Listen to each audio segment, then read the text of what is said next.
now that the Sun are reporting that Arsenal might have a midfielder coming in.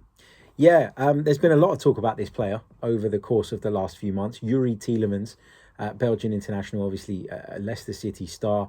He's been a great player over the last few years for them. Probably had a bit of a drop-off last season, but so did Leicester as a team, if we're being completely honest. And early on in the window, we were being told that, this was a deal that was definitely going to get done. That Arsenal were actually very confident that they'd get Tielemans in by the end of June. And here we are on the 6th of July, and there's still been no movement.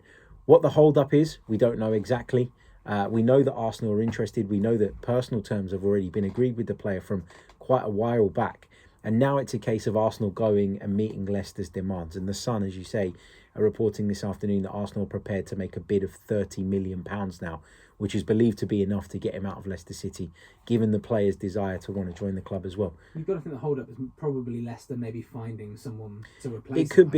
It could be. And there were whispers that there was an issue with the intermediaries involved in a deal, that they were asking for something that Arsenal just didn't think was fair. Yeah. And Arsenal notoriously in the past have walked away from deals because of issues with intermediaries and agents. So that's an interesting thing as well. But yeah, I think for Arsenal to have kind of put this one on the back burner so far and gone on to do other business whilst keeping the door open means that they're confident as a club that Youri Tielemans himself is open to the move. Yeah. And I think they've almost felt that they are able to say, we're going to put this on ice. Let's go and get Gabriel Jesus. Let's do that.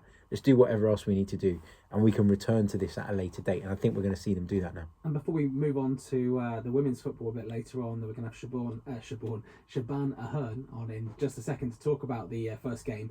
You mentioned the striker situation there with Gabriel Jesus. Are you happy that Eddie Nketiah is also staying? Because, there are big questions over him last season. I'm happy that he's staying because I think towards the back end of last season, he showed that he's got something, He showed that he can contribute. His attitude was brilliant when you consider that his future was completely up in the air. So you've got to give him credit and praise for that. I don't know about the wages that he's on. People talk about it being a lot of money. £100,000 a week is what it's rumoured to be.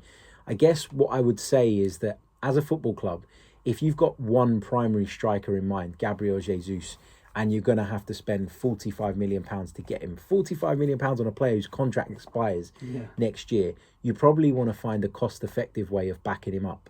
And actually, although Eddie Nketiah's salary is big, the fact that we didn't have to pay a fee for him and it's ultimately like a free transfer means it's still a very cost-effective way. And Arteta's spoken about him glowingly. There's clearly a good relationship between the two. So I'm glad. I just don't want people to put too much pressure on him because I still think he's got a lot of development to go. Absolutely. Very, very quickly, one area of the team that Arsenal need to look at next to improve? Centre of midfield, massively. That's the priority now. Okay. It was striker, now it's centre midfield. Excellent. Harry Symeou, thank you very much. Harry's been with me all afternoon as we look at all the transfers going on across the Premier League and beyond. Arsenal seemingly getting some business ready behind the scenes. Next up for the next half